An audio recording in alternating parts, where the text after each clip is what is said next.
भारत में अधिकतर किसानों के पास बहुत कम खेती योग्य जमीन है। इन छोटे छोटे खेतों या बाड़ी से मिलने वाली फसलों पर ही इन किसानों की जीविका चलती है। देखा गया है कि कुछ अनुभवी किसान अपने खेतों से उत्तम पैदावार के लिए पौधों की नर्सरी तैयार करते हैं, क्योंकि वो भली भांति जानते हैं कि उत्तम पैदावार के लिए उत्तम बीज या पौधे की जरूरत होती है। नर्सरी बनाते समय कुछ तकनीकी बातों का ध्यान रखना बहुत जरूरी है, अन्यथा फसल उत्पादन को हानि हो सकती है। अगर नर्सरी के लिए सही जगह का चयन न किया जाए और जरूरत से ज्यादा पानी व धूप से न बचाया जाए तो नर्सरी नष्ट हो सकती है। इसी तरह नर्सरी के पौधों को अन्य कीट व जीवों के हमले से बचाना बहुत जरूरी है। नर्सरी को होने वाली किसी भी प्रकार की क्षति छोटे किसानों की आय और खाद्य सुरक्षा को अस्त व्यस्त कर सकती है। इस प्रकार के जोखिम और क्षति से खुद को बचाने के लिए छोटे किसान संयुक्त नर्सरी घर का मॉडल अपना सकते हैं। इस मॉडल में स्वयं सहायता समूह या कुछ किसान मिलकर एक नर्सरी घर बनाते हैं और एक साथ नर्सरी की देखभाल करते हैं। नर्सरी घर न सिर्फ किफायती है, बल्कि ये पौधों को सुरक्षित वातावरण देता है। इसमें कोमल पौधे जरूरत से ज्यादा बारिश और ठंडक से बचते हैं। साथ ही बकरी, कुत्ता, गाय इत्यादि जीवों से भी सुरक्षित रहते हैं। नर्सरी घर बनाने से संसाधनों का बेहतर संयोजन होता है। एक साथ काम करने से महिला किसान उत्साहित भी रहती हैं और जरूरत पड़ने पर एक दूसरे के काम भी आती हैं। इसमें मेहनत और समय की बचत भी होती है। मिल के भी करते हैं और अलग अलग भी करते हैं। जैसे दीदी को कोई बहुत दूर हुई तो अपना बारी के सामने कर लेती है, और बहुत दीदी के जैसे जमीन एक जगह पर है देखते हुए ऐसा कि तो एक जगह कर लेते हैं। पहले नर्सरी करते हैं, है ना, पॉली हाउस बनाते हैं, सब मच्छरदानी प्लास्टिक वो सब ढक के करते हैं। उसमें मैं करते हैं तो मेरा बीजा वगैरह है वो सब सही से जन्मिशन होता है उसको। फिर उसमें जो जन्मिशन होता है उसी को मुख्य जमीन में लगाते हैं, और उतना दिन में हमको बारी में पानी नहीं पटाना पड़ता है। सबसे महत्वपूर्ण बात यह है कि नर्सरी घर छोटे किसानों को बाजार के साथ मुकाबला करने में सशक्त करता है। नर्सरी घर की सुविधा होने से किसान फसल के उत्पादन को कुछ एक दिन आगे या पीछे कर पाते हैं। इससे वो उचित समय पर अपना उत्पादन बाजार में लाते हैं जब उन्हें बेहतर दाम मिले।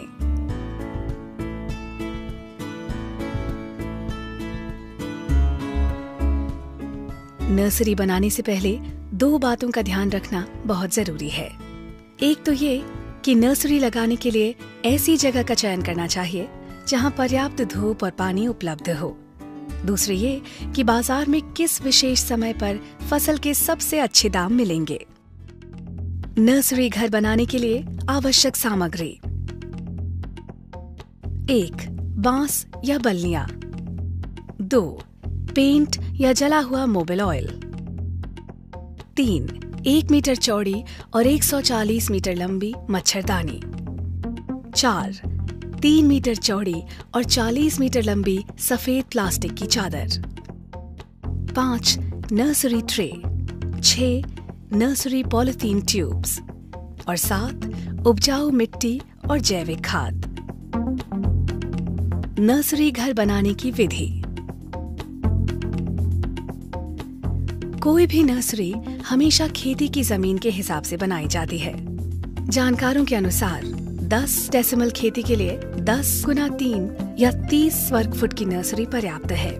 इसी हिसाब से 12 से 20 लोग एक साथ मिलकर 120 डेसिमल खेती की जमीन के लिए 20 गुना 35 फुट या 700 वर्ग फुट जगह पर संयुक्त नर्सरी घर बना सकते हैं, जिसमें तकरीबन 12 नर्सरी बेड बन सकते हैं।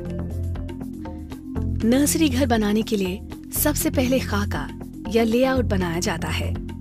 लेआउट बनाने के लिए इंची टेप और डोरी की मदद से 20 गुना 35 फुट के चौकोर प्लॉट पर निशान लगाएं और इसमें हर 5-5 फुट पर चूने से निशान बनाएं। इन निशानों पर बाद में बांस लगाए जाएंगे।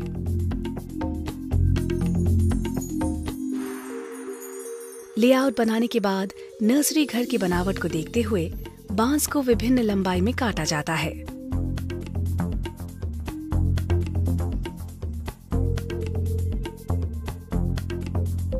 साढ़े 7 फुट के 8 बांस, 6.5 फुट के 16 बांस, 5 फुट के 16 बांस।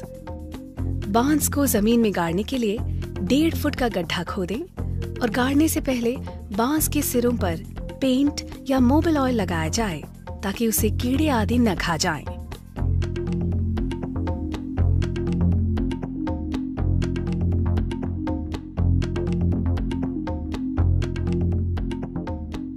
नर्सरी घर की छत में बांस की खपच्चियों का प्रयोग होता है। छत को ढलान नुमा रखते हुए मजबूती से बनाया जाए ताकि वो आंधी और बारिश के विरुद्ध जमी रहे।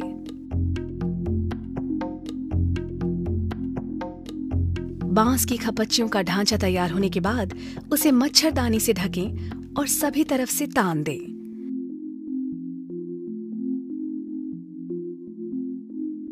इससे पौधे शत्रु कीट के हमलों से बचते हैं। मच्छरदानी लगाने के बाद ढांचे को सफेद प्लास्टिक से ढकें। सफेद प्लास्टिक पौधों को अत्यधिक ठंडक और बारिश से बचाती है। प्लास्टिक इस प्रकार लगाएं कि नर्सरी घर में हवा का प्रवाह बना रहे। नर्सरी घर बनाने के बाद विभिन्न फसलों के लिए अलग अलग नर्सरी तैयार की जाती है। नर्सरी के प्रकार। नर्सरी घर तैयार होने के बाद इसमें कई प्रकार के पौधे लगाए जा सकते हैं। विभिन्न फसलों के अनुसार 3 मुख्य प्रकार की नर्सरी बनाई जाती हैं: polytube nursery, raised bed nursery, tray nursery. इन तीनों नर्सरी में थोड़ा अंतर जरूर है, मगर मुख्यतः इनको बनाने की विधि एक समान ही है। पॉलीट्यूब नर्सरी। पॉलीट्यूब नर्सरी लत्तर वाली सब्जियों जैसे लौकी, तुरई, परवल या कद्दू के लिए बनाई जाती है। इसको बनाने के लिए सिर्फ काले रंग की पॉलीथीन का उपयोग होता है। पॉलीट्यूब एक तरह से अस्थायी काला गमला है। इन अस्थायी काले गमलों में पौधों की जड़ों को अच्छी बढ़त मिलती है और प्रत्यारोपण के समय इन्हें आसानी से खेत या बाड़ी में ले जाया जा सकता है। पॉलीट्यूब नर्सरी बनाने के लिए सबसे पहले उपजाऊ मिट्टी और जैविक खाद या कंपोस्ट खाद का बराबर मात्रा में मिश्रण किया जाता है। इस मिश्रण को ठीक से छाना जाए ताकि प्लास्टिक और कंकड़ वगैरह न हो।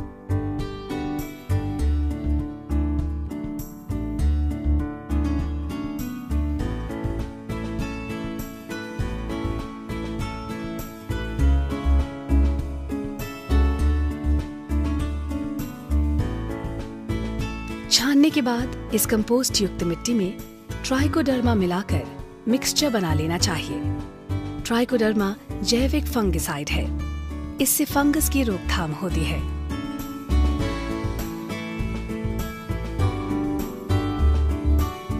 मिक्सचर बन जाने के बाद काली 6x4 इंच की पॉलीट्यूब लें और कील से छेद बनाएं। ये छेद पौधे का अतिरिक्त पानी निकालने के लिए बनाए जाते हैं। इसके बाद पॉलीट्यूब में बनाए गए मिश्रण को भर दें ताकि उसमें बीज रोपण किया जा सके।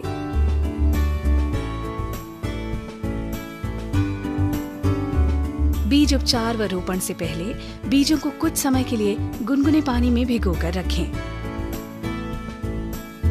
इस तरह बीजों में जर्मिनेशन आसानी से होगा और गुणवत्ता की जांच भी हो सकेगी।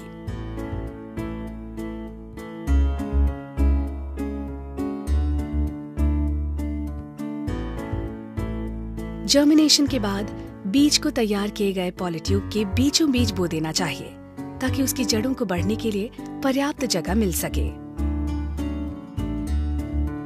बीज बोने के बाद नर्सरी में नमी बनाने की जरूरत होती है। पर्याप्त नमी बनाने के लिए समय समय पर पानी का छिड़काव करना चाहिए। उत्तम गुणवत्ता की खाद, पर्याप्त हवा और नमी से अंकुर जल्दी बढ़ते हैं। नर्सरी में फंगस व कीट रोग से बचाव के लिए सही समय पर उपयुक्त रणनीति अपनानी चाहिए।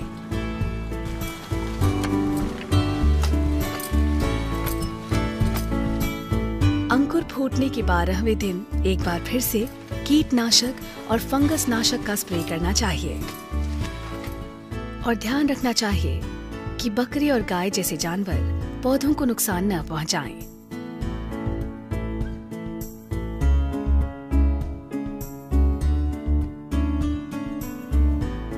नर्सरी घर में विभिन्न पौधों को उनकी खेती अनुसार अलग अलग समय के लिए रखा जाता है और फिर अंत में नियोजित समय पर पौधों को नर्सरी से बाड़े में ले जाकर प्रत्यारोपण किया जाता है।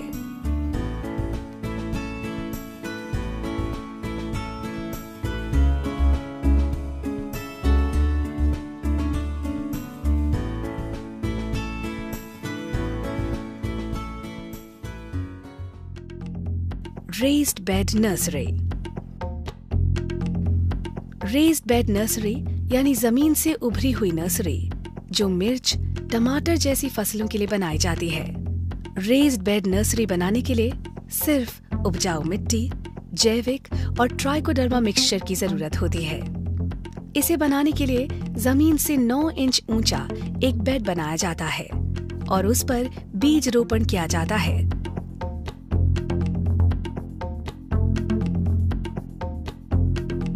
जमीन से ऊंचा होने की वजह से पौधों को जरूरत से ज्यादा पानी लगने का जोखिम खत्म हो जाता है। Tray nursery. जैसा कि नाम से प्रतीत होता है, ट्रे नर्सरी बनाने के लिए प्लास्टिक की ट्रे उपयोग होती है जो कि आसानी से बाजार में मिल जाती है। ट्रे नर्सरी भी रेज्ड बेड की तरह बैंगन, गोभी, टमाटर या मिर्च जैसी फसलों के लिए बनाई जाती है, पर ये रेज्ड बेड से बेहतर है क्योंकि इसे आसानी से एक से दूसरी जगह ले जाया जा सकता है। इसमें बीज भी कम लगते हैं और प्रत्यारोपण के समय पौधों को कम क्षति होती है।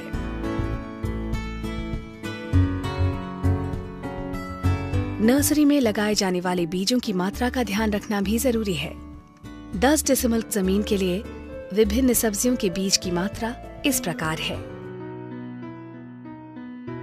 पहले वाले में तो देखेंगे कि पहले जो हम लोग नर्सरी करते थे उसमें हम लोग कितना बीजा डालेंगे उसका कोई माप नहीं होता था और हम लोग अधिकतर देखिएगा कि अधिक हम लोग बीजा डालते थे, जिसके कारण जो पौधा का ग्रोथ होना चाहिए, जितना बढ़ना चाहिए उसका, वो बढ़ नहीं पाता था। कोई कमज़ोर हो जाता था, खाना फिर सही से अगर उसको नहीं मिलता था बहुत सारा पौधा कमज़ोर हो जाता था और घना होने के कारण वो बहुत सारा मर भी जाता था। अगर लौकी का करना है तो हमको दिसंबर में हमको कर ही लेना है, काहे कि जनवरी इस सब में तो खुद किसान खुद ही लगाता है। पहले निकलेगा सब्जी मेरा मार्केट में तो रेट भी अच्छा किसान को होगा और फायदा भी उसको होगा। आलू रोप है तो आलू पहले रोप दिए तो ज़्यादा फायदा हुआ है और बाद में रोप है तो फायदा कम हुआ है। तो कोई फसल रोप है तो आगे पीछे करके रोप है तब नहीं फायदा होता। बच्चा और पौधा एक ही है दोनों। तो उसके लिए जैसा बच्चे को देखभाल करते हैं वैसा नर्सरी को भी करना पड़ता है। नर्सरी बनाने के पीछे मूल सिद्धांत है बेहतर फसल के लिए उच्च कोटि के पौधों की उपज और संरक्षण। नर्सरी घर बनाने का तकनीकी कौशल किसानों को सशक्त करता है। इससे छोटे किसान सब्जी खेती से जुड़े जोखिम से खुद को बचा सकते हैं और साथ ही अपनी जमीनों का सर्वोत्तम उपयोग करके अपनी जीविका का सुधार कर सकते हैं।